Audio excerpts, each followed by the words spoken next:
Tonight, an update on a project to avoid this from continuing to happen in San Marco. Parts of the Jacksonville neighborhood are prone to flooding during storms and hurricanes, but solving all of this means major traffic impacts for a heavily traveled road.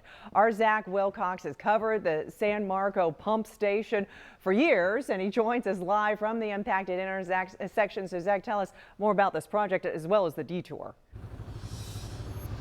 Well, Jessica, let's start with why we need a detour to begin with, and that's because we're entering phase 2 of the project, which is replacing the pipes that are underneath me right now. Now, and I have a visual aid for you, there's a 30-inch pipe running all around. The stormwater pipes are 30 inches in the San Marco area. The pipes they're replacing them with are going to be 60 inches, and boy, doesn't that just show you what the difference will be. And not only that, the new pipes at the outfalls into the St. Johns River will have flaps on the side. So as the St. Johns River rises during storms, those flaps will close. That way the water isn't getting pumped back into the pipes that are draining the area where the water is. So one business in this area is looking forward to the difference that those flaps and the bigger pipes will make, but she's not looking forward to having all this construction leading to a detour.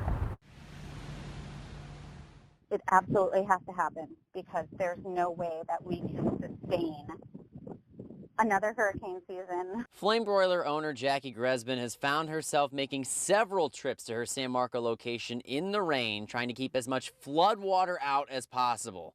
She's been on board with the LaSalle pump station project throughout construction, but she's worried about what a detour around the intersection for the next 4 to 6 weeks will do to her business, particularly when it comes to third-party delivery drivers like DoorDash and Grubhub. If they are stuck in traffic or those roads aren't accessible to them, that's 55 to 60% of our business that won't be able to order from us. The detour will run along Hendricks, leaving a single lane open for traffic for folks who live, work, or are going to a business closer to the intersection on San Marco. Access is #1 priority, and aside from safety, obviously. But once all is said and done, the pump station will be capable of pumping 70,000 gallons of water per minute. It's not the best, situation now, but it will be 100% better in the future. It is worth it. It needs to be done. We want that to be done with the least impact as possible.